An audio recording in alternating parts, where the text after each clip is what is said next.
राम जय राम जय जय राम।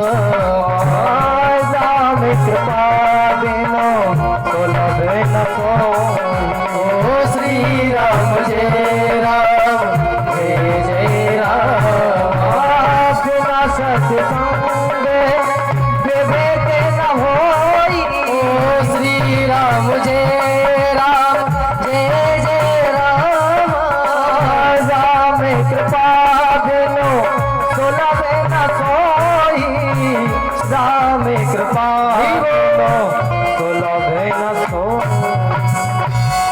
कब तक जानकारी नहीं होगी जब तक बिना सत्संग विवेक न होई और राम कृपा बिनु सुलभ न सोई। जब तक कोई परिचय का अभाव नहीं होगा कोई विचार नहीं होगा। और भागवत पुराण में भी यही दिया है, शिव पुराण में, चाहे कोई भी पुराण उठा के देख लो कि जीव 1000 वर्ष भोगने के बाद 84 योनि को भ्रमण करने के बाद जब उसको मनुष्य तन मिलता है और जब मनुष्य तन मिलने में उसने भगवान का भजन और चिंतन नहीं किया तो उसका शरीर एक मुर्दे की तरह, किसके समान है? मुर्दे के समान। और दूसरी बात भी है, वो गाय और पशु के समान हो जाता है। और कहा भी गया, खाने पाने अरुबे बारे में और पशु भी एक समान। और काय अधिकता मनुष्य में जो न भजे भगवान। जब मनुष्य तन में आए हो तो भगवान का भजन और चिंतन करना जरूरी है, नहीं तो ये पशु की समान हो जाता है। जैसे गाय चरती है घर जाती है इसी तरह हो जाता।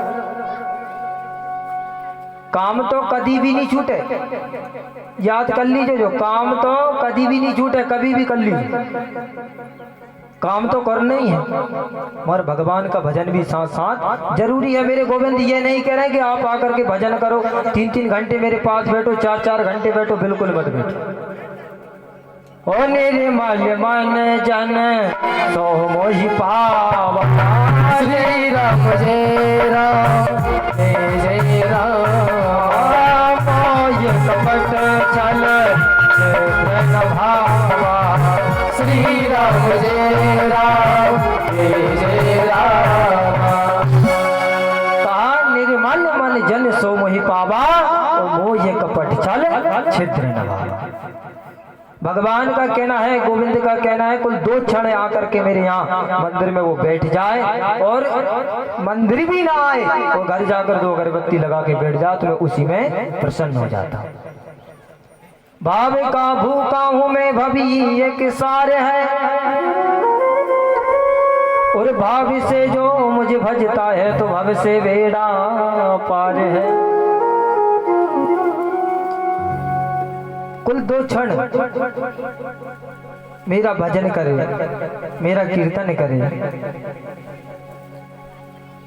और कितने ही बड़े कार्य कर लो, ये विशेष ध्यान देना, कितने ही बड़े कार्य कर लो। हाँ यहीं से अंदाज लगा लो, यहाँ कांकरिया में कथा हो रही है और अपन बहुत दिन से बैठे हैं कि अपन को भागवत प्रारंभ होगी, अब उसमें चलना है, अपन को कथा सुनना है। और कथा में आप नहीं आ पाओगे। क्यों नहीं आ पाओगे? कहा इरादे 1000 होते हैं मगर टूट जाते हैं। इरादे 1000 होते हैं मगर टूट जाते हैं। वो सत्संग सत्र में वही आते जिन्हें हमारे बाके बिहारी बुलाते। कितने फ्री बैठे हो आप घर में, क्यों ना सो रहे हो और कथा का टाइम हो जाए, सोचोगे मैं थोड़ा बहुत लेट लूं फिर कथा में चलूंगा तो इसके बाद में आपकी नींद लग जाएगी। क्यों? मेरे गोविंद को बुलाना नहीं, और जिसको बुलाना है वो खुद ही चला है, उसको वो नींद भी नहीं आने देगा, वो कोई काम भी नहीं करने देगा। और जब ही आ सकता जब मेरे गोविंद की कृपा होती।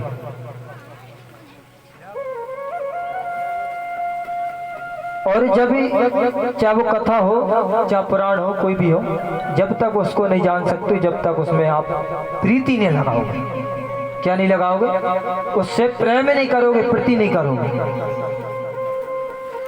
जब तक अपना प्रेम उसमें नहीं बढ़ता। इसी का कारण ये है कि आप भागवत कथा पांडाल में बैठे हो, जब तक आप कथा सही से नहीं सुनोगे, अपना स्थिर दिमाग रख के नहीं सुनोगे, जब तक आपको कथा समझने वाली नहीं।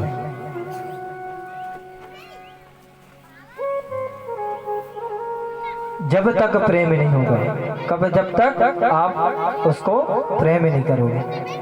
ओ जाने बिनो ना होय पड़ती, श्री राम जय राम जय जय राम, बिन पड़ती तेना होय प्रीति, श्री राम जय राम जय जय राम।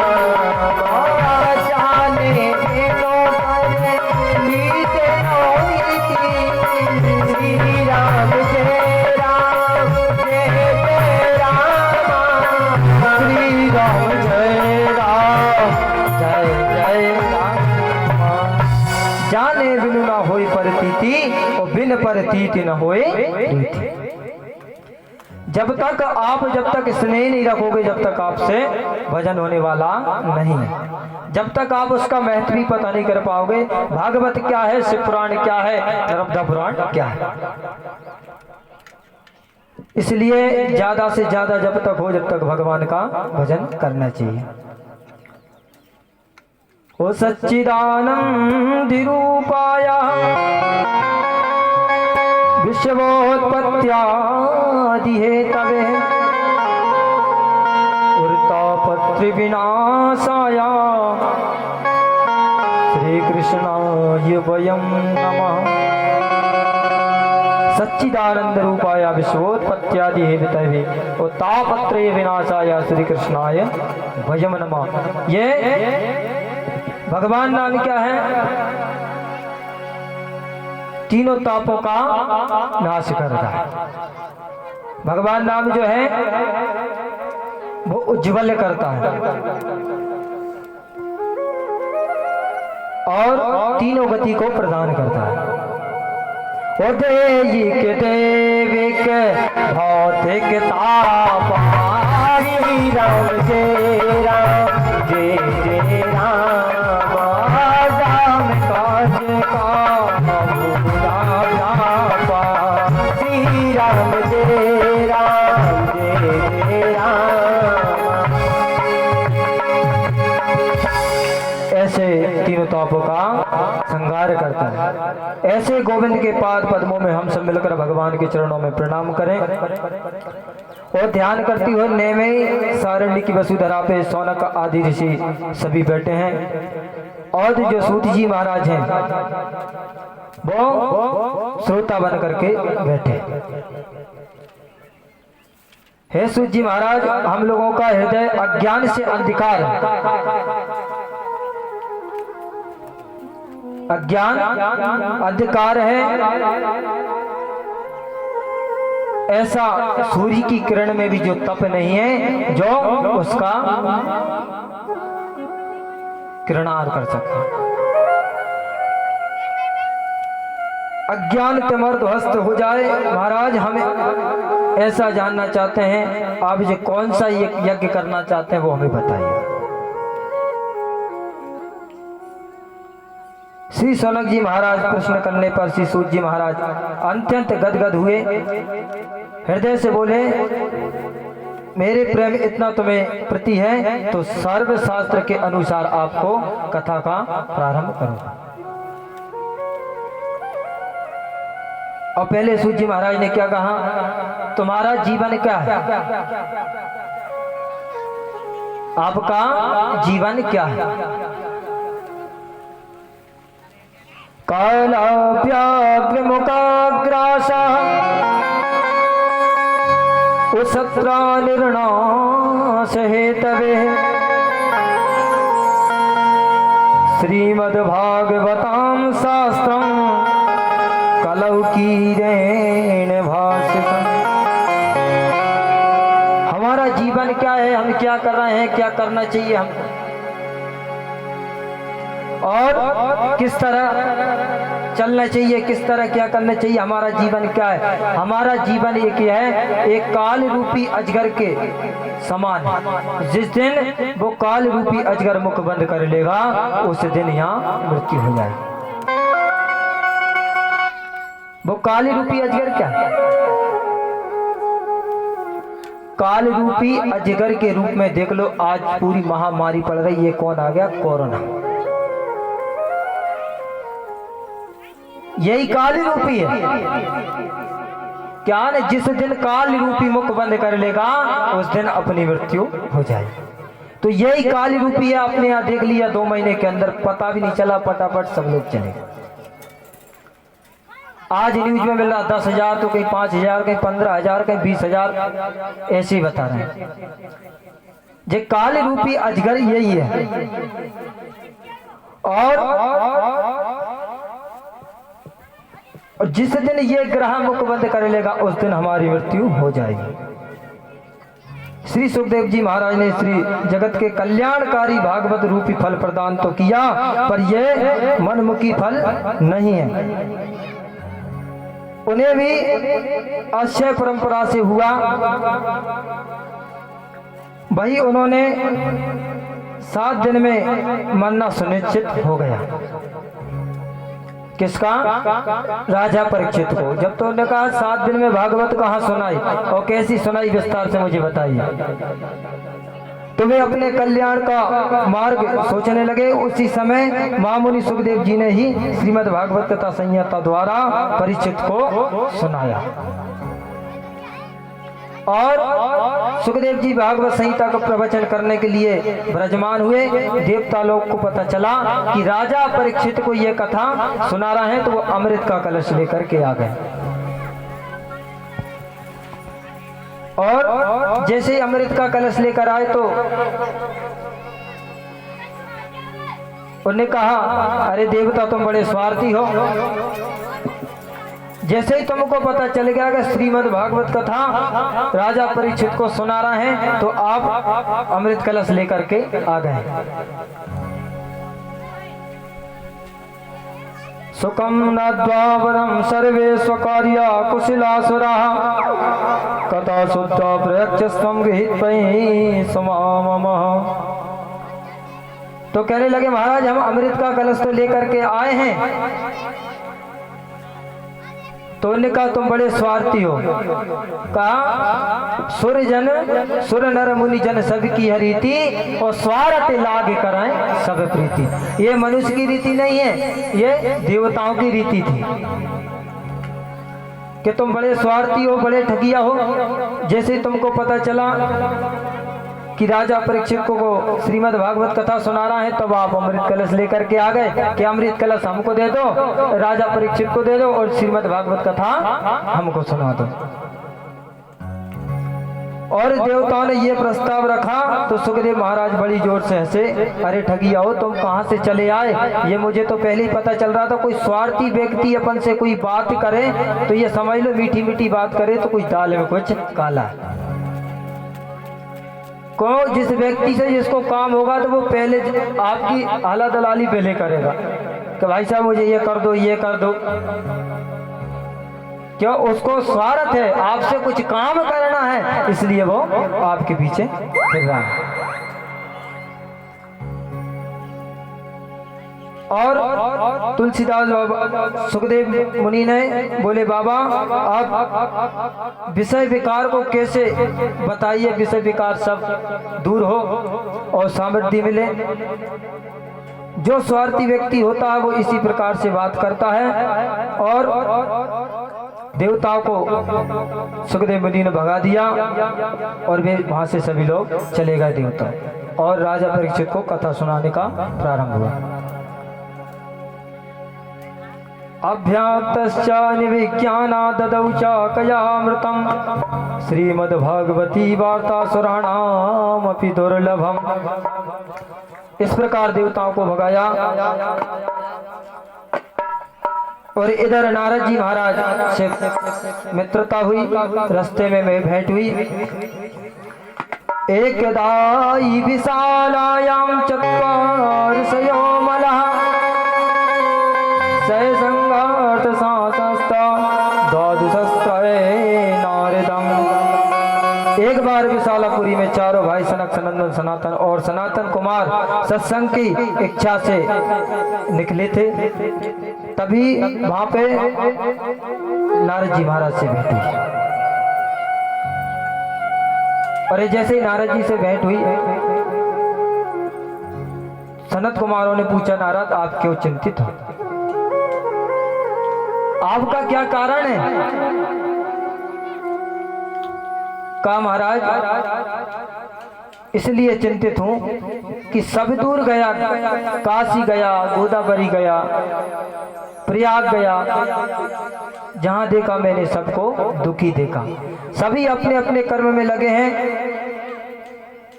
और सब खाने पीने में लगे हैं, भगवान का भजन और चिंतन कुछ भी नहीं है, और इसलिए मेरा मन दुखी है। तो नारद जी महाराज बोले कि महाराज ये बात आपको विशेषता मैंने आपको सुना दी है, इसका उपाय बताइए आप। चारों भाई सनक सनंदन कहने लगे, महाराज ये बताओ, तुम तो संत हो, आपको परमात्मा का चिंतन करना चाहिए और आप चिंता कर रहे हैं, क्या बात है? तुम्हारा कौन सा धन चला गया जो आपको इतनी दुखी हो रहा है? और आपका धन तो ऐसा है महाराज, कोई चुरा भी नहीं सकता। और संतों का धन क्या है? हमारो धन राधा श्री राधा श्री राधा, हमारो धन राधा श्री राधा श्री राधा, हमारो धन राधा श्री राधा श्री राधा, हमारो धन राधा श्री राधा श्री राधा, हमारो धन राधा राधा राधा राधा राधा, हमारो धन राधा राधा राधा राधा राधा, धन राधा श्री राधा श्री राधा, संतों का धन राधा श्री राधा।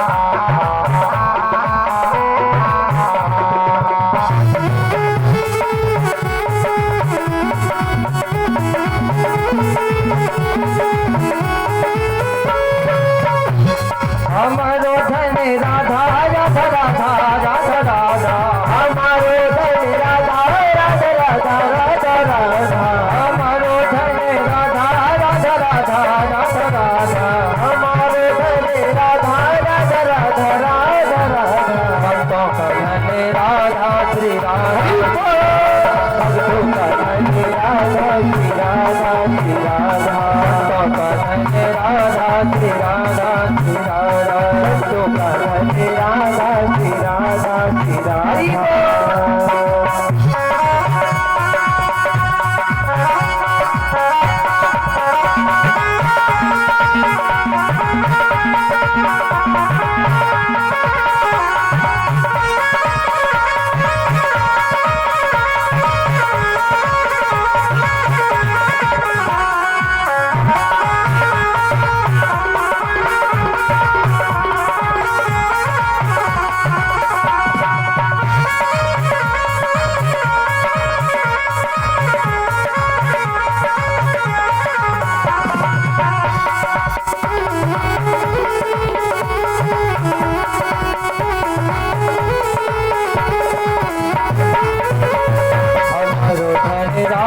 श्री राधा श्री राधा, हमारो धन राधा श्री राधा श्री राधा, हमारो धन राधा श्री राधा श्री राधा, हमारो धन राधा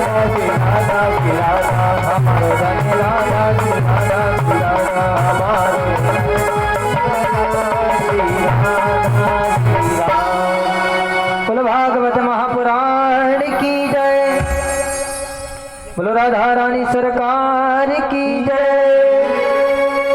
तो इसी प्रकार से नारद जी महाराज से कहा, महाराज तुम्हारा तो धन ऐसा है जिसको कोई कभी चुरा ही नहीं सकता। तो संतों का धन क्या होता है? भजन, वो ही उन्हीं का धन होता है। और मेरा भी यही कहना है भक्तों से कि जितना भी हो सके, जितना हो सके उतना राम नाम की बैंक में जोड़ना, क्योंकि वो आगे चल के काम आएगा। क्योंकि वो इस धन को चाहे आप कितना ही जोड़ लेना, कितना ही जोड़ के रख लेना, और एक दिन यहाँ से जाओगे तो आपको धन यहीं रखा रह जाएगा और वहां पर ऐसे चले जाओगे। कहा है कि सज धज कर जिस दिन मौत की सहजादी आई। क्या कहा? सज धज कर जिस दिन मौत की सहजादी आएगी, और ना सोना काम आएगा ना चांदी आएगी। और ये धन अपना ऐसा है, चाहे 1 लाख, चाहे 2 लाख, चाहे 4 लाख लेकर के आप कहीं भी तीर्थ यात्रा चले जाओ। देखो ये वो समय निकल गया, समय भी आया था जो रात के 12 बजे बंद, आपका नोट नहीं चलेगा। तो तीर्थ यात्रा ऐसे समय में लेके जाओ, रात के कहीं 12 बजे ये धन बंद हो जाए तो अपने कोई काम का बदलना मुश्किल पड़ गया, बदलना, चलाना तो दूर की बात। ये धन यही है कि ये धन यहीं रखा रह जाएगा, जो राम नाम रूपी धन है वो अपने साथ ही जाएगा। और कोई धन अपना काम का है, वरना ये धन कोई काम का नहीं। यहां से जाने के बाद तो वहां छोड़ के जाने पड़ता है। एक सज्जन ने पूछा, एक संत मिले कि महाराज जो व्यक्ति मरता है उसके ऊपर पुष्प क्यों चढ़ाया जाए? विशेष ध्यान रखना कि जो व्यक्ति मरता है उसके ऊपर पुष्प क्यों चढ़ाए जाते हैं? तो महाराज ने बोला, बेटा इसलिए चढ़ाए जाते हैं कि श्रद्धांजलि दी जाती है। बोले एक बात और समझ में नहीं आई। कि कौन सी बात समझ में नहीं आई? आपने बता दिया पुष्प इसलिए चढ़ाए जाते हैं कि श्रद्धांजलि दी जाती है। तो महाराज मुझे एक बात और समझ में नहीं, मखाने किस लिए चढ़ाए जाते हैं? कि मखाने इसलिए चढ़ाए जाते हैं कि वो फूला फाला परिवार छोड़ के गए, वो फूला फाला परिवार छोड़ के गया।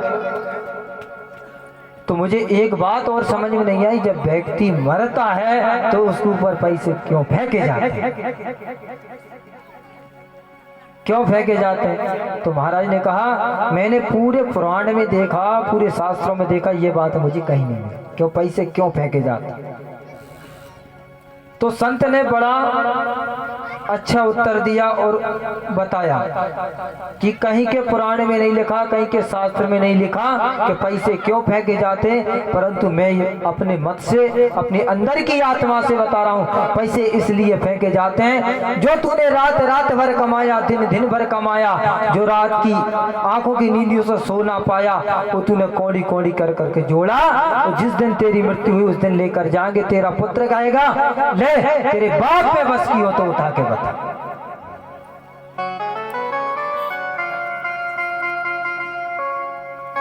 कोई नहीं उठा सकता। फिर कहता, ले उठा, तू ही जोड़ के गया ना, पोटली बांध के गया, कितनी छोड़ करके गया, ले फिर क्यों कड़ला के कड़ला पड़ा रहता? फिर नहीं उठा सकता। इसलिए कहते हैं भक्तों, बिल्कुल काम नहीं आएगा राम नाम का, भगवान का, मेरे गोविंद का जितना भजन हो सके उतना भजन कर लेना, वही आपके काम का है। तो नारद जी महाराज से बोलने लगे कि तुम्हारा कौन सा धन गया जो आपको इतनी चिंता हो रही है? कि महाराज मेरा धन तो कुछ भी नहीं गया, मगर मैं ये देख रहा हूँ, मैं पृथ्वी पर गया, काशी गया, गोदावरी गया, हरिद्वार गया, सब में गया, सभी लोग अपने अपने खाने पीने में लगे हैं और भगवान का भजन बिल्कुल नहीं कर रहे हैं। और कहने लगे और तो मैंने ये भी देखा। क्या देखा? कि जब पृथ्वी पर गया, जो नई नई बहू आती, नई नई लक्ष्मी आती, उनका और प्रादुर्भाव देखा मैंने। क्या कौन सा देखा? मैंने ये देखा, एक सज्जन के यहाँ में गया, भ्रमण कर रहा था पृथ्वी पर, जाकर के वहां देखा जो बहू आती पहली साल में वो क्या होती? चंद्रमुखी। आप सुनना, आपकी मत की बात कर रहा हूं। वो क्या होती है? चंद्रमुखी। जब पहली साल में कुछ कहते हैं, देवी जी सुनती हो घर में कुछ मेहमान आए हैं तो उनके लिए पानी ले आना, तो पहली साल में तो बहुत जल्दी आ जाता है, जल्दी से भर के लिया। और जैसे ही दूसरी साल हुई तो क्या हो गए? सूर्यमुखी। अजी सुनती हो घर में कुछ मेहमान आए हैं पानी लेकर के जाना, तो अंदर से आवाज क्या आई? क्या तुम भागवत पढ़ रहे हो? भर के दे दो, पिला दो पानी। और जैसे ही तीसरी साल हुई तो वो क्या हो गई? ज्वालामुखी। और जो तुमने कुछ मांगने को कहा, कुछ काम की कहा, तो जरा समझ लो फिर तो ज्वाला की तरफ भड़केगी आप। तो नारद जी महाराज ये भी देख रहे हैं, ये भी कहने लगे कि मैंने पृथ्वी पर ये भी देखा है। और तो और संत भी पाखंड परायण के होते जा रहे हैं।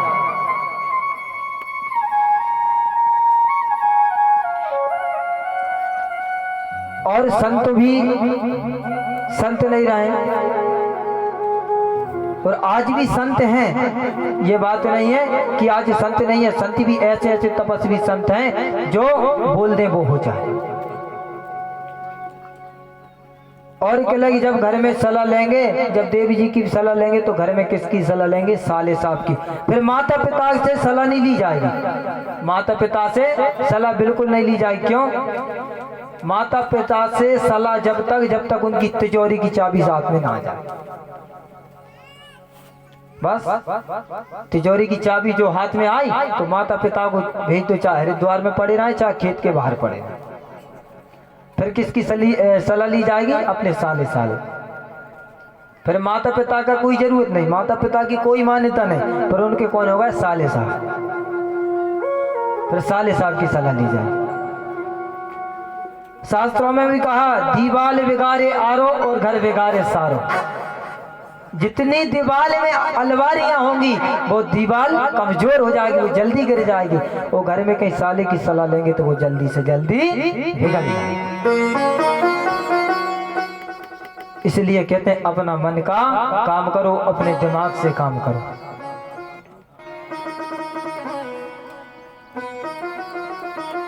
तो नारद जी महाराज ये प्रश्न करते हुए कहा कि चलो अब पृथ्वी पर तो घूमे लिए, चलो वृंदावन की ओर चलें। और वृंदावन में जाकर के देखा कुछ स्त्रियों का समूह था। नारद जी वहां से गुजरते हुए जा रहे थे, गुजरते गुजरते वहां पहुंचे, देखने के बाद कहने लगे यहाँ स्त्रियों का समुदाय है, मुझे यहाँ नहीं रुकना चाहिए। परंतु वहां से आवाज आई, भो भो साधु क्षणम तिष्ठाम चिंतामपि नाशनम उदर्शनम तव लोकस्य सर्वतापहरं परम। भो भो साधु क्षणम तिष्ठाम चिंतामपि नाशनम।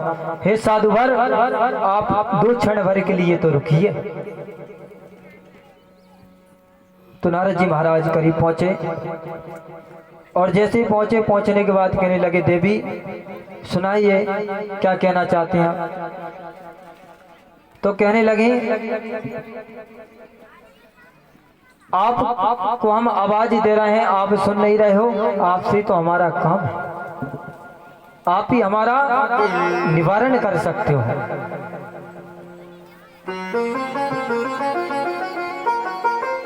तो नारद जी महाराज ने आकर पूछा, हे देवी आप कौन हो? तो उनने सुंदर उपदेश दिया, कहा मेरा नाम भक्ति है, जो दोनों मेरे पुत्र हैं, जो हैं ज्ञान और वैराग्य। और मैं एक आपको बात बता दूं, भक्ति कब तक सार्थक नहीं होगी जब तक ज्ञान और वैराग्य नहीं आएगा। और जो ज्ञान भक्ति काम नहीं करेगी, ज्ञान काम नहीं करेगा, और वैराग्य काम नहीं करेगा। इसमें तीनों चीज जरूरी है, ज्ञान, वैराग्य और भक्ति।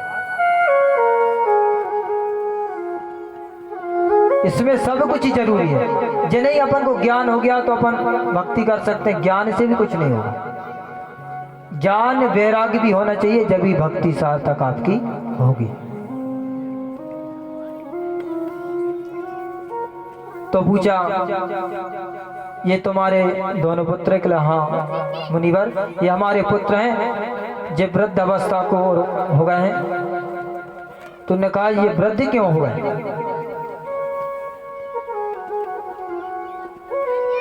तो उनने कहा, मैं कई प्रदेशों से निकली हूँ, गुजरात है, महाराष्ट्र है,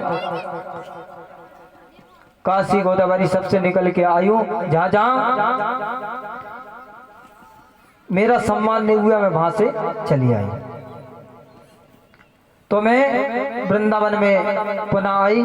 वृंदावनम पुनम प्राप्य नविनी विस्वरूपिणी, जाता हम युवती सम्यक कृष्ण रूपा तु संप्रदान। वृंदावन में आते से ही मैं नवी युवती हो गई, परंतु मेरे दोनों पुत्र बुढ़े हो गए। तो नारद जी महाराज ने कहा, देवी आप शोक ना करें, आपका निवारण में ढूंढ रहा हूं, और मैं आपके पुत्रों को नवयुवक जरूर बनाऊंगा। नारद जी महाराज सारी स्थिति 2 क्षण में समझ गए, और भक्ति महारानी का जो उनके अंदर था वो सब देख लिया। तो नारद जी महाराज दोनों पुत्रों के लिए कहीं गीता का पाठ सुनाए, भागवत गीता सुनाए, और भी जो अपने शास्त्र है सभी शास्त्र सुनाते रहें, पर उनकी मूर्छा तो खुल जाए, परंतु मूर्छा खुलने के बाद फिर वैसी नींद लग जाए।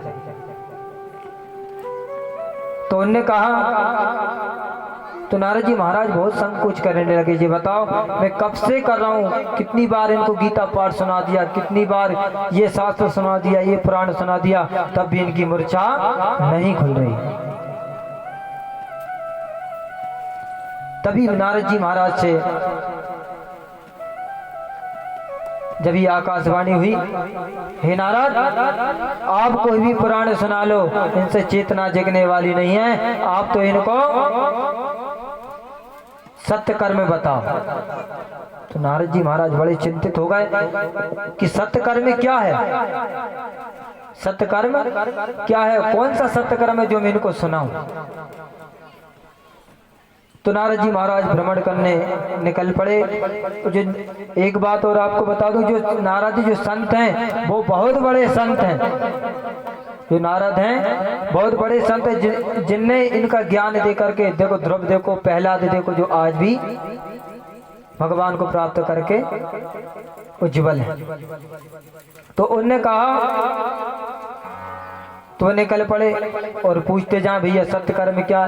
देखो एक बात बताऊं, नारद बहुत बड़े संत थे, तो उनको कोई छोटे मोटे संत उनके आगे मुंह बंद कर लिया करते थे। और जैसे ही बड़े बड़े संतों के पास जाएं, पूछे महाराज सत्य कर्म क्या, तो पहले ही उनको सब संतों को पता लग जाए कि नारद जी महाराज आ रहे हैं, तो आते आते जाके अपने मौन धारण करके बैठ जाएं। और जैसे ही मौन धारण करके बैठे तो कहते हैं हम मौनी हैं, बोलते नहीं हैं। तो नारद जी महाराज फिर परेशान हो जाए।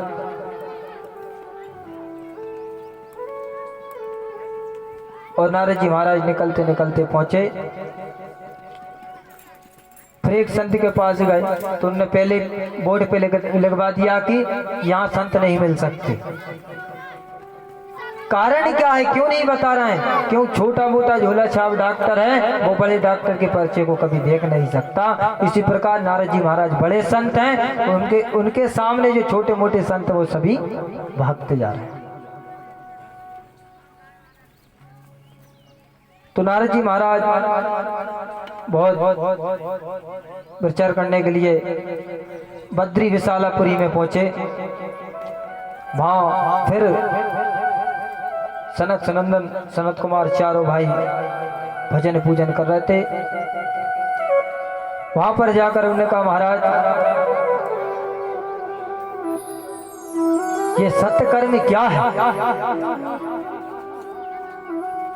तो चारों भाई मिलकर एक सुर में बोले ये बताओ सत्यकर्म क्या है, क्यों परेशान हो रहे हो? कि उनने पूरी विशेषता बताई, ऐसी ऐसी बात है, इस कर्म को मुझे करना है। जो ज्ञान वैराग्य है उनकी मूर्छा बिल्कुल भी नहीं खुली। मैंने पूरे पूरे पुराण सुना दिए तो उनकी मूर्छा नहीं खुली। तो आपको सत्य कर्म का पता नहीं, आप तो इतने बड़े ज्ञानी हो, आपको तो पता होगा। कहले मुझे बिल्कुल नहीं पता। तो उन्होंने कहा नारद घबराओ मती, बिल्कुल भी आपको सत्य कर्म का पता चल जाएगा।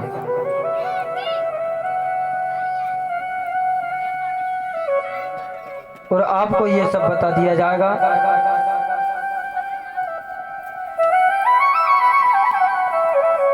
नारद जी महाराज बड़े शांत होकर के बैठे हैं। मचिंता गुरुदेवर से हर्ष जे चिंत समावह, दोषाय सुखे साध्यात् वर्तते पूर्वे। कि महाराज आपको चिंता करने की जरूरत नहीं है। उनको श्रीमद् भागवता कलाप श्रीमद् भागवत सुनाइए, जब जाकर उनकी चेतना खुलेगी, जब वे जवान अवस्था में आ जाएंगे। सुखदेव जी महाराज नारद जी महाराज ने जाकर के उनसे प्रार्थना करी और विशालापुरी में श्रीमद् भागवत कथा ज्ञान यज्ञ रखा गया। तो वहां पर इधर भक्ति महारानी को पता चला, दोनों अपने पुत्रों को लेकर के वहां पहुंच गए। ओ श्री कृष्ण गोविंद हरे मुरारी, हे नाथ नारायण वासुदेवा। श्री कृष्ण गोविंद हरे मुरारी, हे नाथ नारायण वासुदेवा।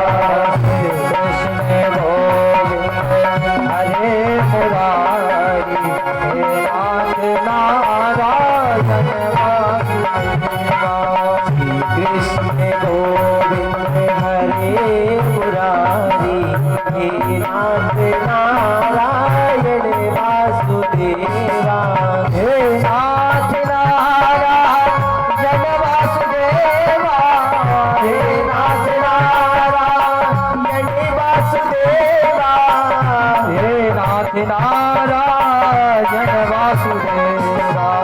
कृष्ण गोविंद हरे मुरारी, हे नाथ नारायण वासुदेवा। अरे भाभी के साथ ताली की सेवा करते मन को खाली नहीं बैठना। देखो मैं एक बात आपको बिल्कुल विशेष बता दूं, ताली बजाने से 3 फायदे हैं। कितने फायदे हैं? 3 बता दो, कहो तो बता दो। उसके 3 फायदे ये हैं कि जिसके पास में मच्छर आते हैं ना, वो मच्छर नहीं आते। और दूसरी बात, जिनको ताली बजाना नहीं आता वो सही से ताली बजाने सीख जाएंगे। और जिसको रोटी बनाने नहीं आता ना, वो तो वास्तव में बिल्कुल रोटी बनाने सीख जाएगा। बिल्कुल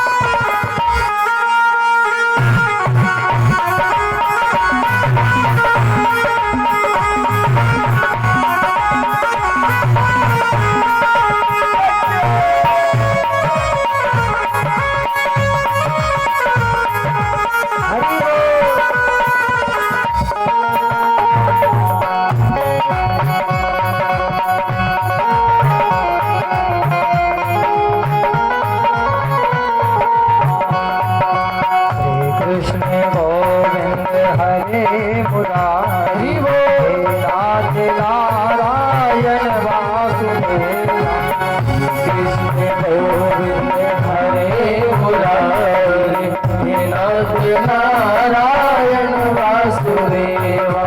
क्योंकि भक्ति महारानी जहाँ विशालापुरी बद्रीनाथ में जो कथा हो रही थी, अपने दोनों को पुत्र लेकर के पहुंच गई और ताता थैया करके वहां पर नाचने लगी। और क्या कह रही, आप भी भक्ति महारानी बन जाओ, यही समझो कि हम भी भक्ति महारानी, इसलिए भगवान का भजन नाच करते हैं। श्री कृष्ण गोविंद हरे मुरारी, श्री कृष्ण गोविंद हरे मुरारे हे नाथ नारायण वासुदेवा, हे नाथ नारायण वासुदेवा। श्री कृष्ण गोविंद हरे मुरारी, हे नाथ नारायण वासुदेवा। कृष्णा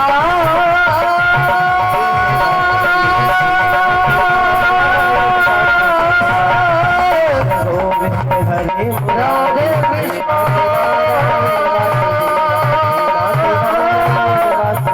हरे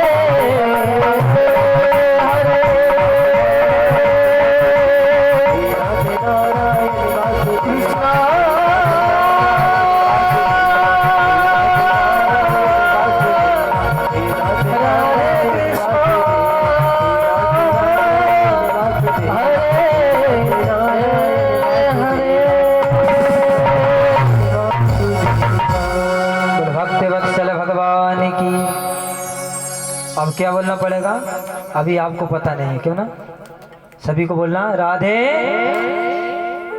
इतना तो पता होगा, क्यों बहुत इधर भी कथा हुई थी, मेरी तीजा खिड़ी हुई थी जब तो गए होंगे, अब तो हर जगह ही बुलवाते हैं।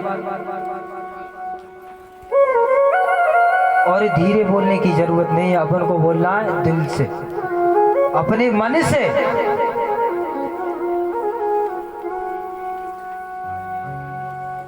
बोलो भक्त वत्सल भगवान की।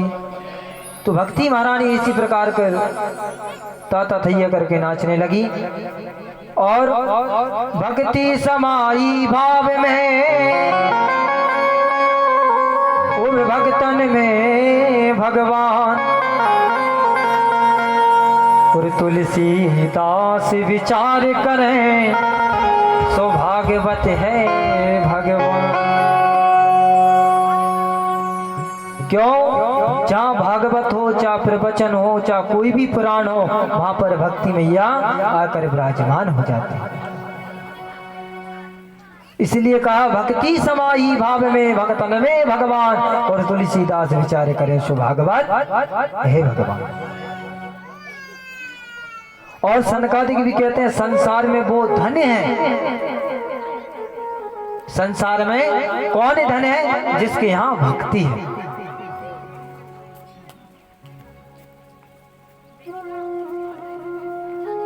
क्योंकि बताया गया कि भक्ति महारानी की जो डोर से जो बंध गया तो वो कभी संसार में पीछे रहने वाला नहीं, उसे कोई पीछे छोड़ने वाला नहीं है, कोई पीछे छोड़ भी नहीं सकता। इसलिए कहते हैं भगवान का भजन करो। और दोनों पुत्र नबी अवस्था में हो गए, भक्ति महारानी लेकर के जहाँ जहाँ कथा होती, हरि हरि हरि कथा हरि अनंता, जहाँ कथा होती भाई भक्ति महारानी जाकर विराजमान हो जाते हैं। और सनकादिक ऋषि भी कहने लगे, ये बताओ इस भागवत से कौन कौन तिर गया, कैसे कैसे व्यक्ति तिर जाते हैं। श्रीमद् भागवत कथा से कौन कौन से व्यक्ति तर जाते हैं। के विशोध्यन्ति पदं तमह्यं सप्तयज्ञेन कथामये कृपालुर्लोके हेतुवेश्चाया प्रकाशितो निश्चयमार्गः। तो कैसे कैसे व्यक्ति तरते हैं, उनका उद्धार होता है। तो ये सनकादिक ऋषि बता रहे हैं, अत्र ते कीर्तयस्यामाम् इतिहंस पुरातनम् यस्य श्रवण मात्रेण पापहानि प्रजायते। तो कैसे कैसे पाप इतर जाते हैं कि नहीं? पाप कट जाए जरा और भागवत सुन लो जरा। ये नहीं कि आप 7 दिन की कथा सुनो। भागवत क्या है? मोक्षदायिनी। और सनकादिक ऋषि कह रहे हैं कैसे कैसे व्यक्ति तरते हैं। तो उन्होंने कहा तुंगभद्र नदी किनारे एक गांव में एक पंडित जी रहते थे जिनका नाम था आत्मदेव। जिनका क्या नाम था? आत्मदेव। जिनका नाम आत्मदेव था और वो बहुत धनवान थे, ऐसे नहीं थे जिनके पास धन है, माया है, पैसा बहुत था। परंतु वे बहुत परेशान थे। अब इससे अंदाज लगा जिसके पास धन है वो धन होते हुए भी परेशान है, पैसा है पैसा होते हुए परेशान, तो किस चीज से परेशान हो? परंतु उनकी जो पत्नी थी धुंधली देवी, वे बड़ी कुलीन थी।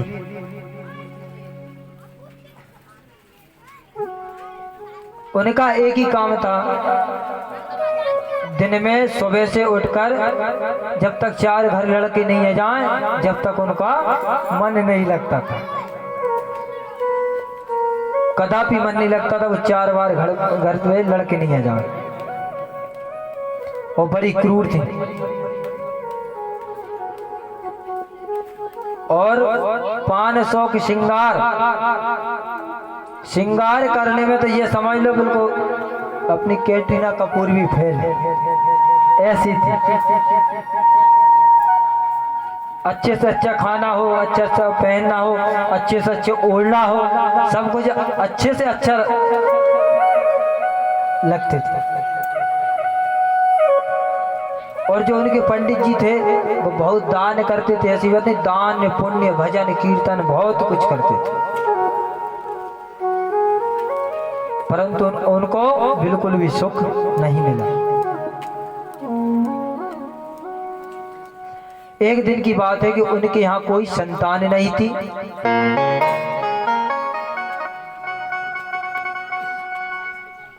उनके कोई संतान नहीं थी। जो गाय थी वो भी बांझ थी। घर में तुलसी का बिरवा लगा तो वो भी बांझ रह जाए, हो ही नहीं, सूख जा लगा। गाय कभी भी जब तक उनके घर में रही जनीन है, और उनके भी कोई संतान नहीं, तीनों तरफ से परेशान। एक बार वो जंगल में गए, बड़ी धूप हुई, बड़ी धूप में उन्हें प्यास लगी। और प्यास लगी तो एक सरोवर के पास उन्होंने ये देखा कि एक संत विराजमान। वो संत भी पानी पी रहे थे। तो आत्मदेव ने ये देखा कि ऐसा ना हो कि मेरे जाने से कोई संत दूर चले जाए, नहीं तो भग गए तो। इसलिए इनको पानी पी लेने दूं, इसके बाद मैं इनके पास में जाऊंगा। और जैसे ही संत ने पानी पिया, पानी पीते ही गए।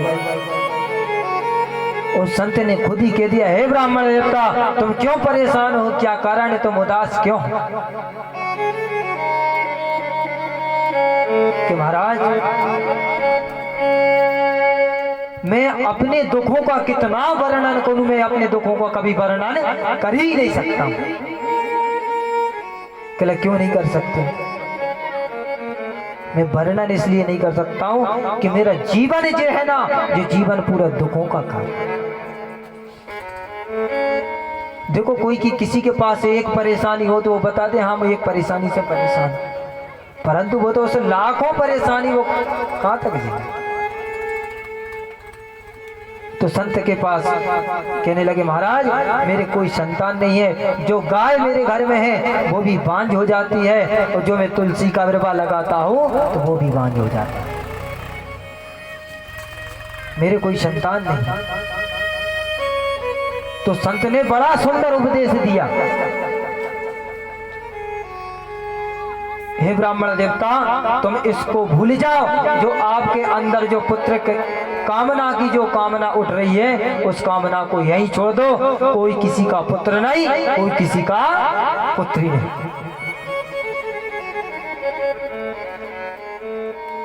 कि महाराज मैं कुछ नहीं जानता हूँ, मेरे तो संतान चाहिए, आप तो सब कुछ कर सकते हो। तो संत ने कहा, अरे तुम अभी की कह रहा, तुम्हारे 7 जन्म में भी संतान नहीं।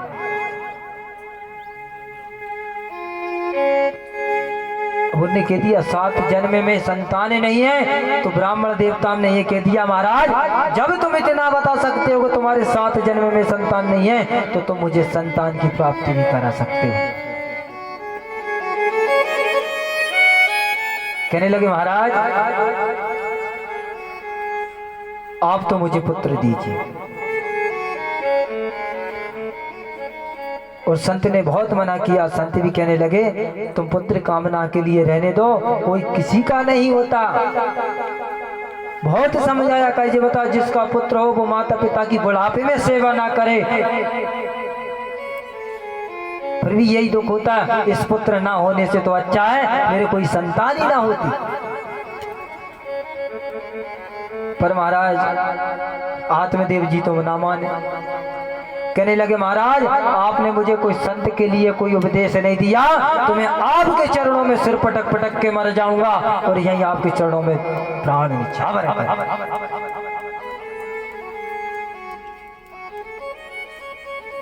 क्या त्याग कर दूंगा?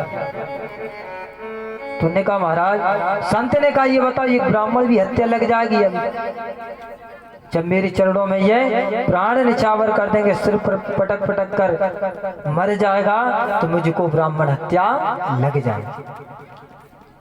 तो संत ने एक झोली में से एक फल निकाला, और फल निकालने के बाद में आत्मदेव से कहा, ले इस फल को ले जा करके अपनी पत्नी को घर पे खिला देना, और 1 साल तक अपनी दिनचर्या से रहें, घर से बाहर ना जाएं।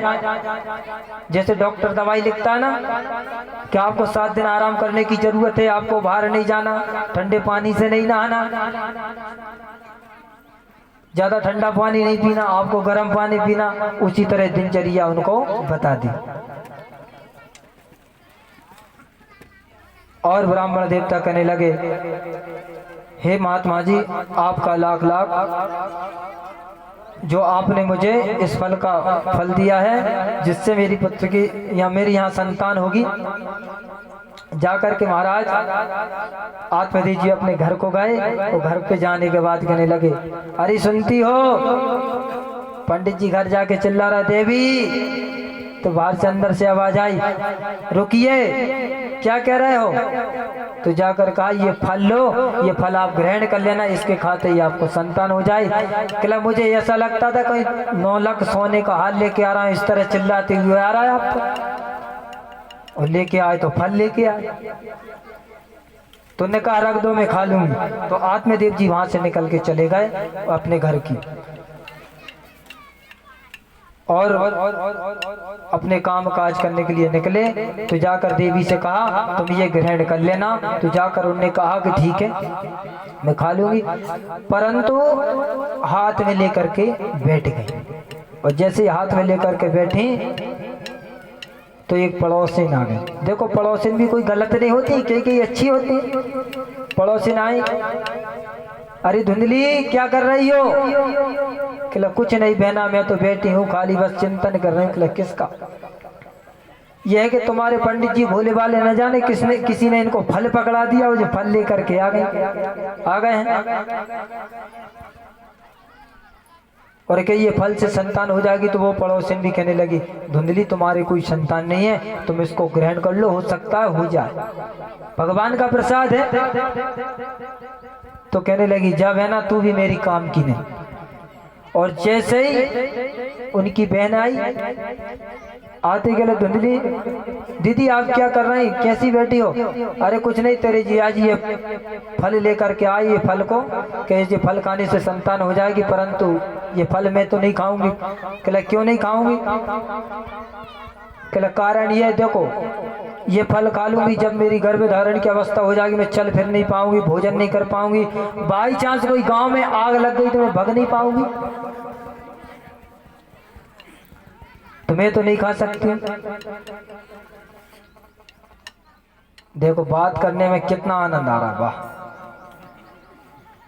मुंह तो ढांक ही लिया, अब तो कोई देख ही नहीं रहा, और मुझे सब दिख रहा, कौन बात कर रहा कौन नहीं कर रहा।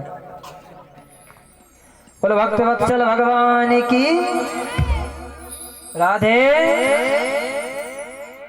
तो सभी तो इसी प्रकार अपनी दीदी को सलाह देने लगी और कहने लगी आप परेशान ना होइए, ये फल है, ये गाय को खिला देना, और जो मेरे यहाँ मेरा गर्भ में जो पुत्र है मैं उनको दे जाऊंगी, तू धन दे देना, और वो धन से तेरे जिया जी कुछ नहीं बोलेंगे।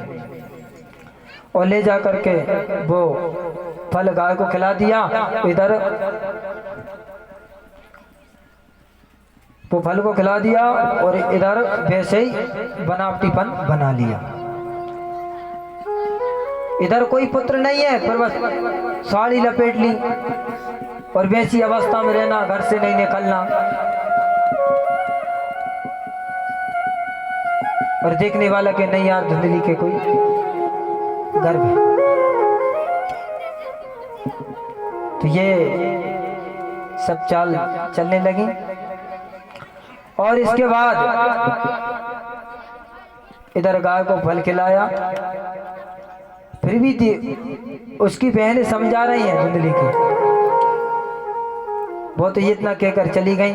और ऐसी गांव में बात होती रहती है बैठते बैठते कभी, फिर बेटे तुमको क्यों आराम लग गया? कहला हाँ आराम तो लग गया।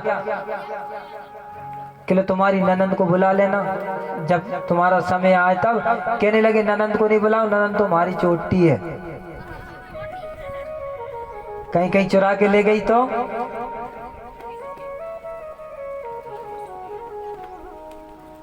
बहन ने कहा ठीक है नहीं बुलाओ तो मत बुलाओ। इधर बहन के पुत्र हुआ, वो पुत्र धन दे करके दे गई। और उधर गाय के भी 3 महीने बाद गाय की तरह गौ करुणी जी ने जन्म लिया। त्रिमासे निर्गते चायं साधेनु सुसुवे तर्कं सर्वांग सुंदरम दिव्यं निर्मलं कान प्रथम।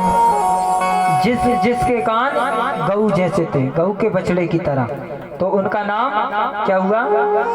गौकर्ण। तो भैया गांव में हलचल मच गई। ये बताओ कि तो आत्मदीप जी को एक भी पुत्र नहीं था, आज 2 पुत्र हो गए। देखो भगवान की कृपा, भगवान की माया है। तो सभी लोग बधाई देने आ गए, वो बधाई सभी दे दे के जा रहे हैं। तो जैसे ही बधाई देते 2-4-8 दिन निकलने के बाद कहने लगे ये बताओ अब इनका नामकरण कर लें। तो धुंधली क्या बोली? धुंधली बोली ये बताओ 9 महीने पेट में मैंने रखा, कष्ट मैंने भोगे, और नामकरण करने तुम चले। तो आत्मदेव जी वैसे सीधे साधे थे, उनने कह दिया देवी तुम ही नाम रख लो, नहीं तो आजकल तो देख रहा पप्पू टिंकी पप्पू जे नाम रखी। मगर उन्हें ये कहा मेरा नाम धुंधली तो मेरा पुत्र का नाम धुंधकारी। कहना गौकर्णे पंडितो ज्ञानी धुंधकारी महाखला। ये धुंधकारी महाखल हो गया। और गौकर्ण जी थे, गौकर्ण पंडितो ज्ञानी, जो बड़े विद्वान बन गए, बड़े ज्ञानवान बन गए, जो धर्म का प्रचार करने लगे। और इसी तरह में चलता रहा। जो धुंधकारी नाम रखा वो बहुत गलत काम करने लगा, वेश्या को लाने लगा, संगति उसकी खराब थी। इसलिए कहते हैं नीति के बिना राज, धर्म के बिना धन, और परमात्मा को समर्पण किया हो शुभ कर्म, विवेक के बिना विद्या, कुसंगत से संन्यास, अहंकार से ज्ञान और शराब से सारा खानदान समाप्त हो जाता है। इसलिए कहते हैं संगत अच्छी कर। धुंधकारिता महाकाल होगा, उसकी संगत खराब हो गई, शराब पीने लगा, मदिरा पीने लगा और मांस खाने लगा, वेश्या को घर में लाने लगा, घर से चोरी करके जाने लगा। तो इसलिए आत्मदेव को अब मन में गिलानी होने लगी। वो संत की बात ही आने लगी। वो सही बोला था संत ने कि अब पुत्र की कामना छोड़ दो, ऐसा पुत्र हो जो जिसके संतान हो जाए, और वो गलत कर्म पर चले तो आत्मा ये कहती है कि ये संतान ना होती तो इससे अच्छा ठीक था। इसलिए कहा ऐसी संतान ना हो। और गौकर्ण ये देख करके धुंधकारी के लक्षण, तो वो तो अपने बद्री विशालापुरी की ओर भजन करने के लिए चले गए। इधर जो अपनी माता को बहुत दुख देने लगा, इतना दुख देने लगा जिससे कोई माता मना करे कि ये मत करो चोरी, वो घर में से सामान ले जाए, जेवर ले जा, पैसा ले जा, सब ले लेके चला जाए, परंतु ये बिल्कुल मानने वाला नहीं। जो किसी वेश्या को लेकर के आता था तो उनने ये देखा कि जो बड़े बड़े राजा महाराजा के यहाँ चोरी करके आता, किसी दिन ये पकड़ा गया तो ये हमें भी मरवा देगा। इसी प्रकार से उद्दंड मचाने लगा। एक दिन घर से चोरी कर करके जा रहा था, माँ ने रोका तो जाकर के माँ का गला पकड़ लिया। तो माँ ने भी ये सोच लिया कि जिस दिन किसी दिन इसने मेरे को मार दिया तो इससे अच्छा तो मैं ही मर जाऊं। तो माता ने जाकर के अपने कुआं में आत्महत्या कर ली, अपने प्राण त्याग दिए। इसलिए कहता ऐसे पुत्र ना होने से तो ठीक है।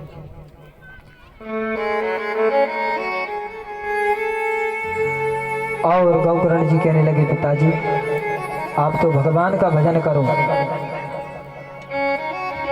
दुख का समय है, दुख के समय में भगवान ही साथ देता है। आप तो भगवान का भजन करो, मेरे गोविंद का भजन करो, वही भविष्य पार करते। बहुत चिंतित होकर बैठे तो उन्होंने कहा कि दुख में मत घबराना पंछी, ये जग दुख का मेला है, जिस दिन जाना उस दिन अकेला है। कभी दुख में घबराना नहीं चाहिए। सत्य में देर तो लगेगी पर अंधेर नहीं। सत्य में विजय देर में होती है और असत्य में जल्दी हो जाती है। कहने लगे पिताजी भजन करो, भगवान का भजन है, उसी में आपका उद्धार है। और संतन के संगेला कीजे, कि संतों के साथ रहो, संतों की संगति करो, जब जाके आप हमसे पार हो पाओ। इसलिए बड़े भाव के साथ आप भी ताली की सेवा करते हुए भगवान के चरणों में हाजिरी लगाते हुए ये संतन के संगे लागी रे तेरी अच्छी बनेगी, लागी रे तेरी अच्छी बनेगी, अच्छी बनेगी तेरी बिगड़ी बनेगी, अच्छी बनेगी तेरी बिगड़ी बनेगी, अच्छी बनेगी तेरी बिगड़ी बनेगी, अच्छी बनेगी तेरी बिगड़ी बनेगी। संतन संगे में लाग रे तेरी अच्छी बनेगी, तेरी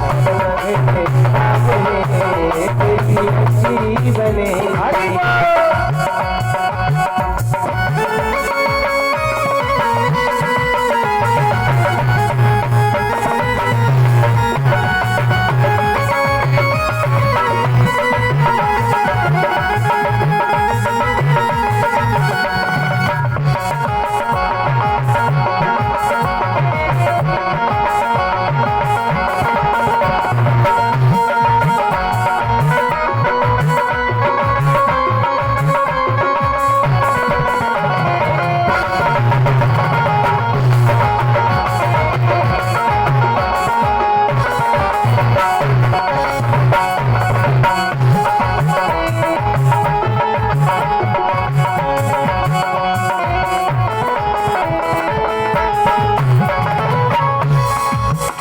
क्यों मैं आपके पास नहीं देखता हूँ तो आप ताली नहीं बजाते हो ना।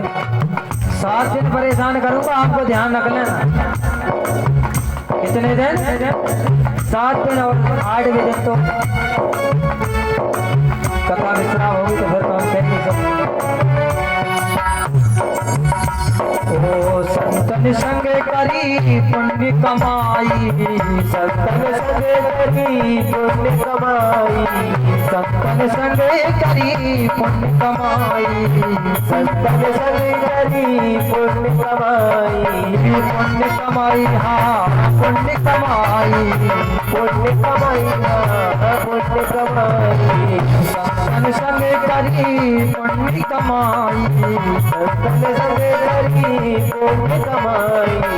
राम चरण अनुराग रे तेरी अच्छी, राम शरण अनुराग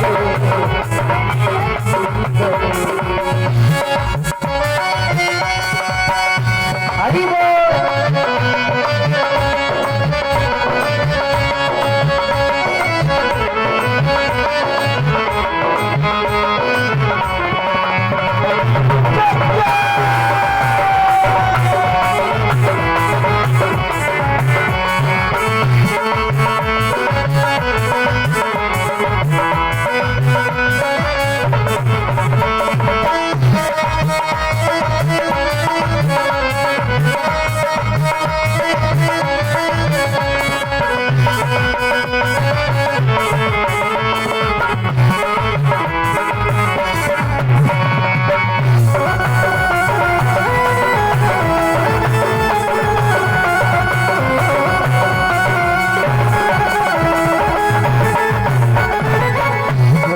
बन गई प्रहलाद झुकी बन गई, बन गई प्रहलाद झुकी बन गई, जी की बन गई प्रहलाद झुकी बन गई, रोज की बन गई प्रहलाद झुकी बन गई।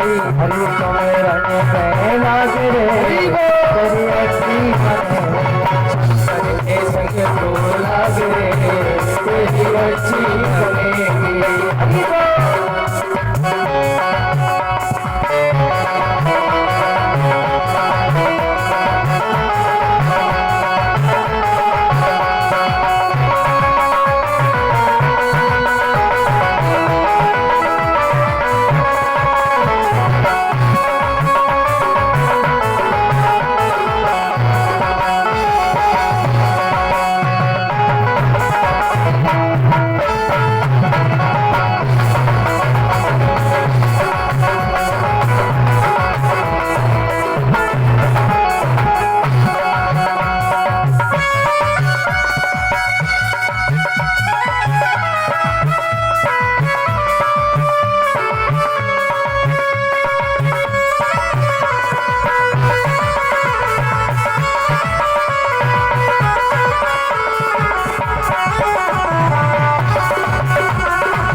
कबीर सुनो भाई साधु, कबीर सुनो भाई साधु, कबीर सुनो भाई साधु, कबीर सुनो भाई साधु।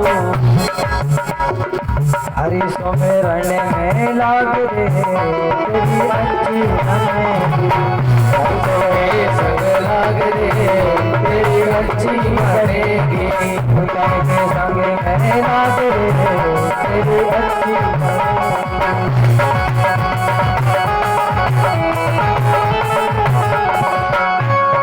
देखो मैं आज से परेशान करना चालू कर दूंगा।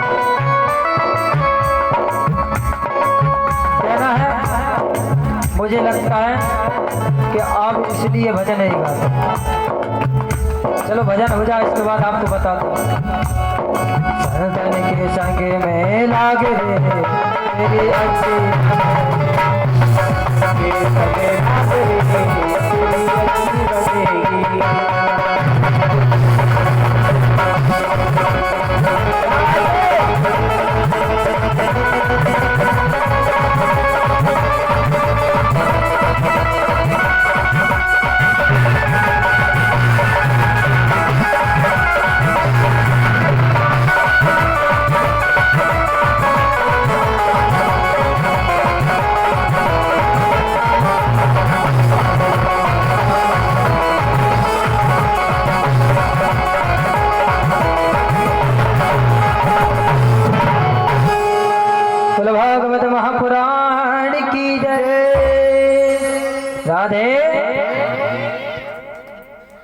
ऐसे रख रहे रोटी जिम के नहीं आया हो जगह। अब बताओ जी, बताओ आप भजन क्यों नहीं गाओ? मैं आपको कथा सुना दूं। एक पंडित जी थे, वो पंडित जी कथा कर रहे थे, जब भी भजन सुना तो भजन गा रहे थे। एक माता जी बीच में बैठी थी, जैसी हमारी बाबा जी, ऐसी माता जी हमारे बीच में बैठी। उनका क्या था, पंडित जी गाए क्या, रघुपति राघव राजा राम पतित पावन सीताराम। घड़ी घड़ी यही देखें पंडित जी, उन माता जी तरफ भी देखें कि जी बताओ ये रघुपति राघव राजा राम और पतित पावन सीताराम तो कह ही नहीं रहे, कारण क्या है? तो पंडित जी पूछने लगे आप भजन क्यों नहीं गा रही हो? जो बताओ मैं कितनी बार कह चुका हूँ आप भजन ही नहीं गा रही, कारण क्या है? कहला गुरुजी मैं गा तो रही हूँ परंतु आपको सुना ही नहीं दे रहा। कहला क्यों नहीं सुनाई? सबका भजन सुना रहा, आपका क्यों नहीं सुना रहा? कहला क्यों आपको सुना? कहला सबको बंद कर दो। कहला हाँ बंद हो जाओ, भैया सभी लोग बंद हो जाओ, कोई मत बोलना भजन कहने में। कहला ठीक। कहला आप कौन सा गा रहे हैं तो गाना? वो कहे रघुपति राघव राजा राम पप्पू के पापा को जो इनाम।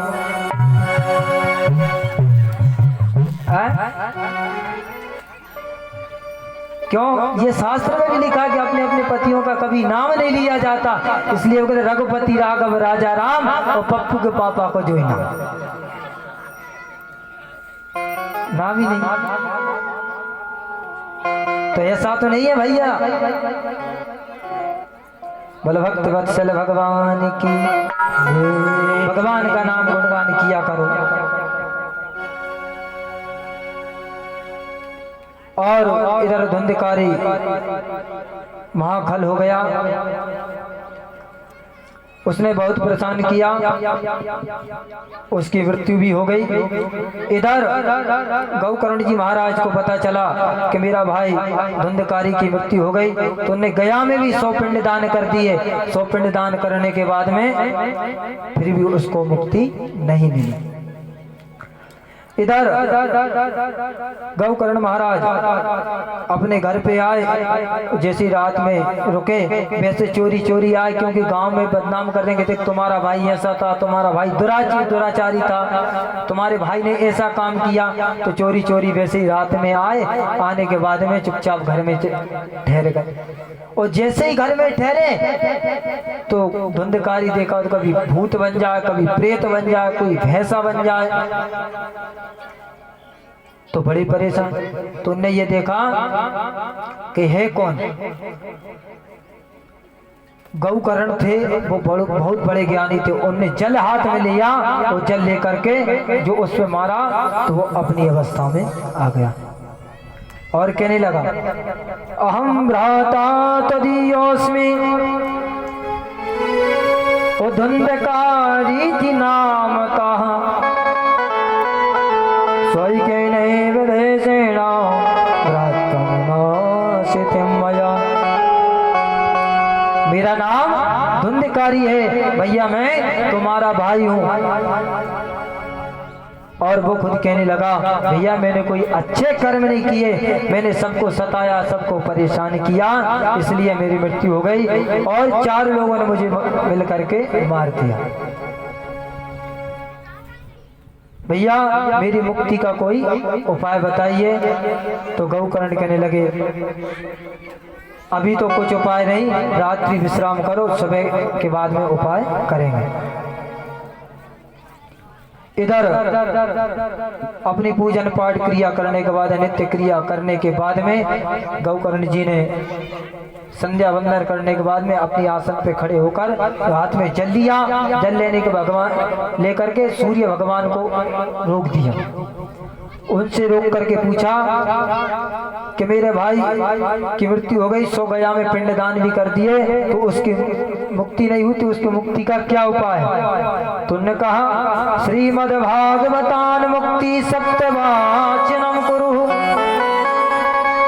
ओ सूर्य बचाओ सर्वदा रूपो तो विश्वता विश्रुता। कहा कि श्रीमद् भागवत कथा का ज्ञान यज्ञ कराओ, उसमें जाकर के इसकी मुक्ति होगी। और ये प्रेत है ऐसे नहीं रुक पाएगा, एक सप्त ग्रंथि बांस लो, बांस लेकर के उसमें एक नरियल लगाओ, ये प्रेत है, प्रेत उसमें आकर के बैठेगा। और इधर धुंधकारी की मुक्ति के लिए सूर्य नारायण से प्रार्थना करी। और विशालापुरी में भागवत का विस्तार से प्रोग्राम हुआ और वहाँ भागवत सुनाई गई। धन्यम भागवती वार्ता प्रेत पीड़ विनाशिनी सप्तहोपि तथा धन्या कृष्ण लोक फल प्रदान। और जितने श्रोता गण थे सभी लोग वहां पर पहुंचे और धुंधकार भी वहां जाकर के बैठा और उसकी मुक्ति हुई। और उसके लिए विमान आया, विमान आने के बाद में उसको विमान के स्वरूप से वो चला गया। और सभी श्रोता कहने लगे ये बताइए कि हमने कथा नहीं सुनी, हम भी तो कथा सुन रहे, हम भी तो उद्धार हमारा कैसे होगा?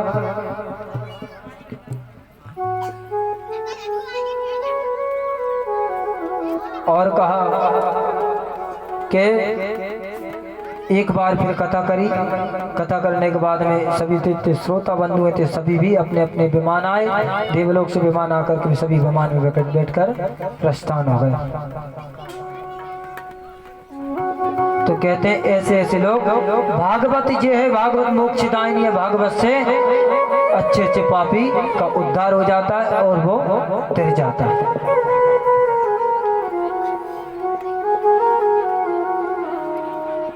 और इस प्रकार से भागवत पूरी हुई। और भागवत के नियम बताए,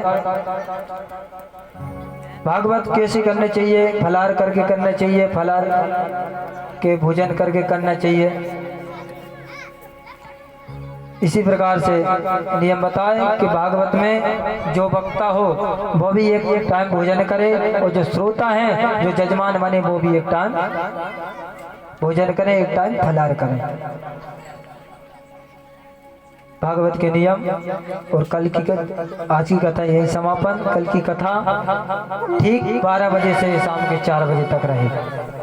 कितने बजे से? 12 बजे से 4 बजे तक। अपने समय से निर्धारित आप लोग आ जाओगे तो 12 से कथा फिक्स 4 बजे तक आपको चलेगी।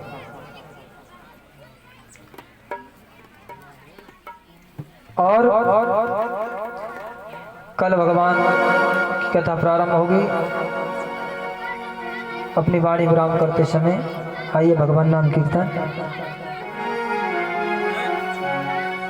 आते जाते यूं ही, और आपसे भी यही कहना है, आते जाते भागवत में आओ और इधर से जाओ। चाहे घर में बैठे तो भगवान नाम कीर्तन करना चाहिए। अभी लोग बैठ जाओ और कुछ क्षण पश्चात आरती होगी। आते जाते यूं ही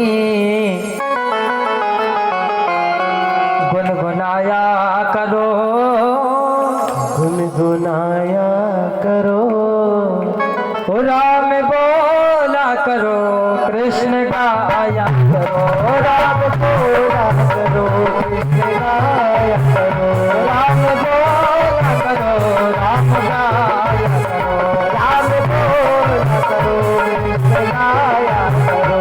आते जाते ही गुनगुनाया करो, आते जाते ही गुनगुनाया करो, राम बोला करो, राम गाया, राम बोला करो, राम गाया करो।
जैसे तुम संसार से, सरकते हो कैसे तुम संसार से, मोह बंधन बंधा जिस परिवार से, मोह बंधन बंधा जैसे परिवार से, मोह बंधन बंधा जिस परिवार से, मोह बंधन बंधाओ जैसे परिवार से। और थोड़ा प्रभु से भी रिश्ता निभाया करो, थोड़ा प्रभु से भी रिश्ता निभाया करो, राम बोला करो, राम गाया करो, राम बोला करो, राम गाया करो, राम बोला करो, राम गाया करो, कृष्ण गाया करो, राम गाया करो, कृष्ण गाया करो, राम गाया करो।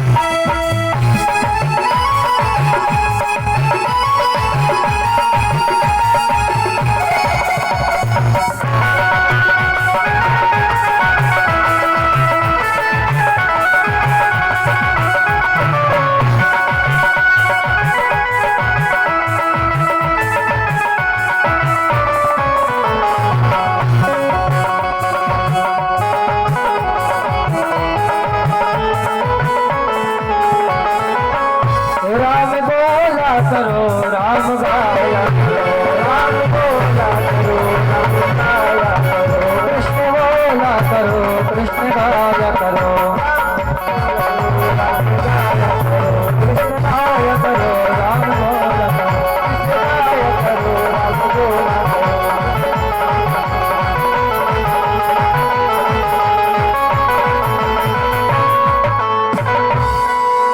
के बिहारी लाल की जय, बोल भक्त वत्सल भगवान की जय, बोल राधा रुक्मणी भगवान की जय। सभी लोग आरती के लिए खड़े हो जावे। हरिओम श्री राधे।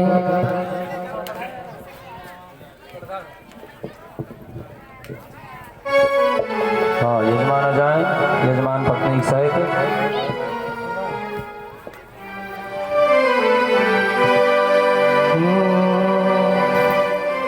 ज्वालामालिन्यै नमः, गन्धाक्षतपुष्पं समर्पयामि, चन्द्रमा मनसो जातचक्षुः सूर्यो जायत, श्रोत्राद्वाय च प्राण च मुखात् निरजायत। बाके बिहारी तेरी आरती गाऊं, हो आरती गाऊं प्यारे आपको रिझाऊं, बाके बिहारी तेरी आरती गाऊं, आरती गाऊं प्यारे आपको रिझाऊं, श्री बाके बिहारी तेरी आरती गाऊं, आरती गाऊं लाला आपको रिझाऊं, बाके बिहारी तेरी आरती गाऊं, आरती गाऊं लाला तुमको रिझाऊं।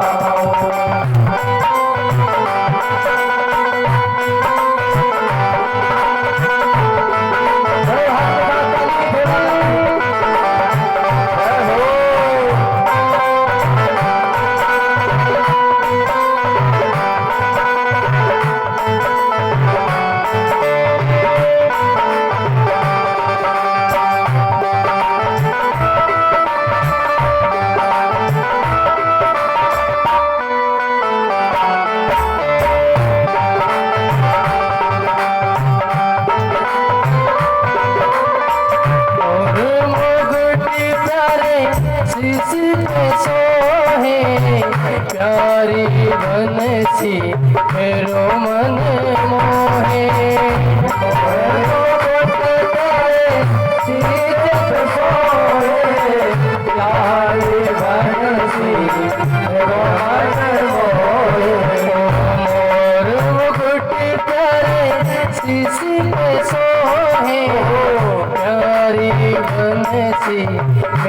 मन मोहे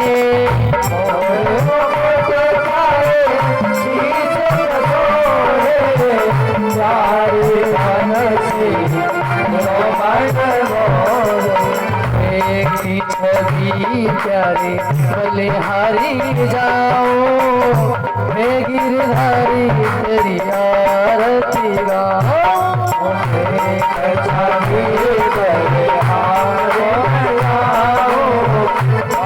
बलिहारी तेरी आरती गाओ।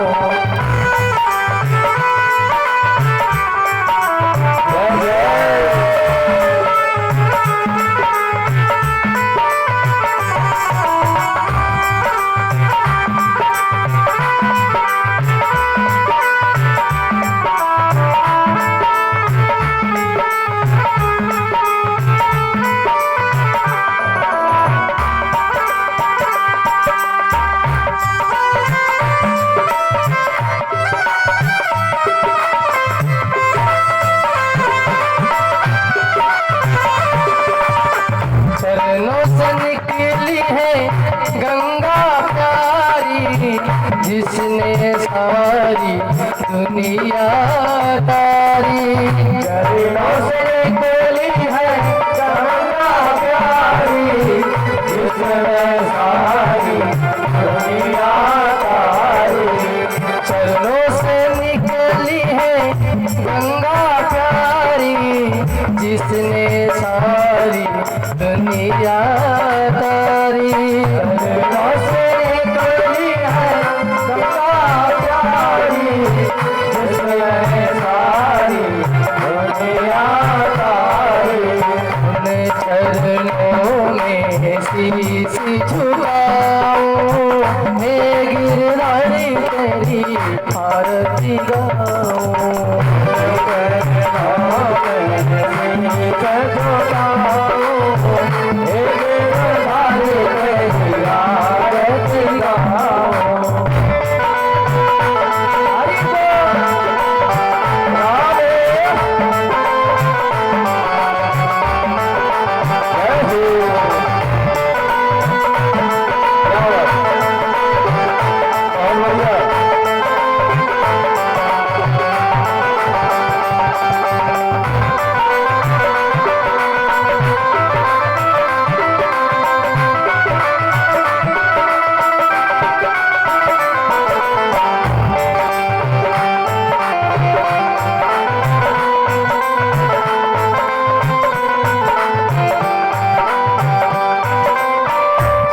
हरिदास के प्यारे तुम हो मेरे मोहन जीवन धन हो। हरिदास के प्यारे तुम हो मेरे मोहन जीवन धन हो। श्री हरिदास के प्यारे तुम हो मेरे मोहन जीवन धन हो। हरिदास के प्यारे तुम हो मेरे मोहन जीवन धन हो। बार के मैं दर्शन पाऊं हे गिरधारी तेरी आरती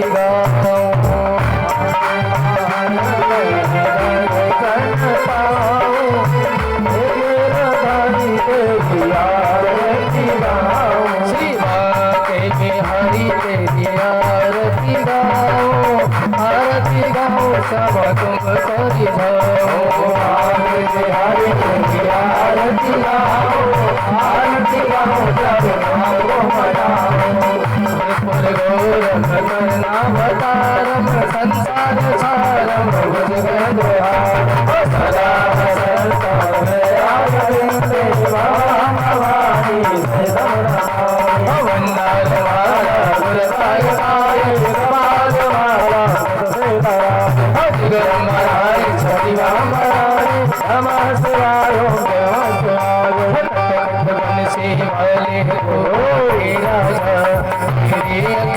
तरस गई अब तो आ जाओ। मेरी अखियाँ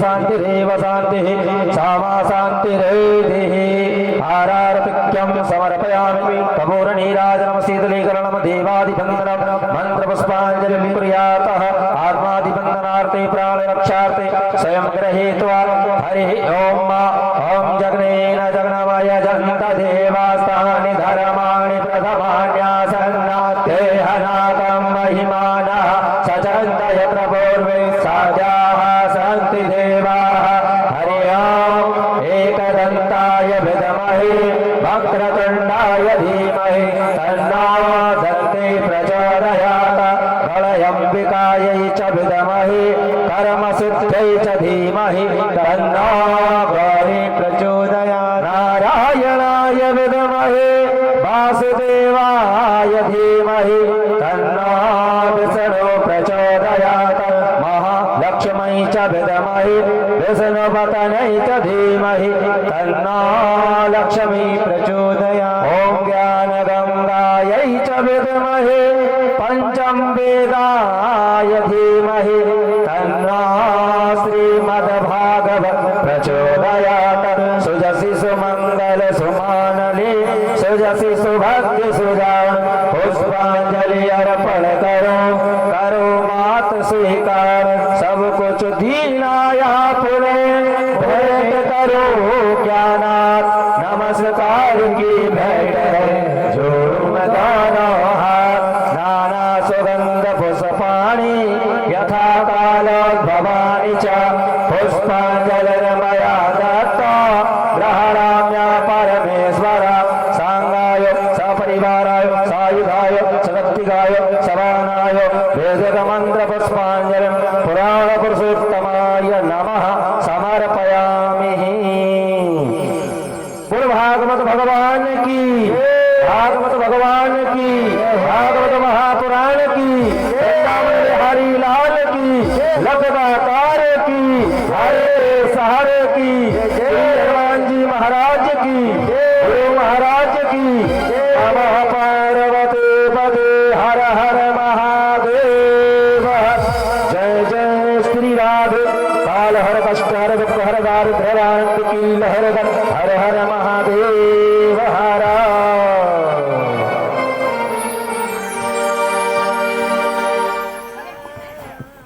एक भजन और उसके बाद भजन भी चलता रहेगा और प्रसादी वितरण होती रहेगी। हरिओम श्री राधे हरिओम हरिओम श्री राधे।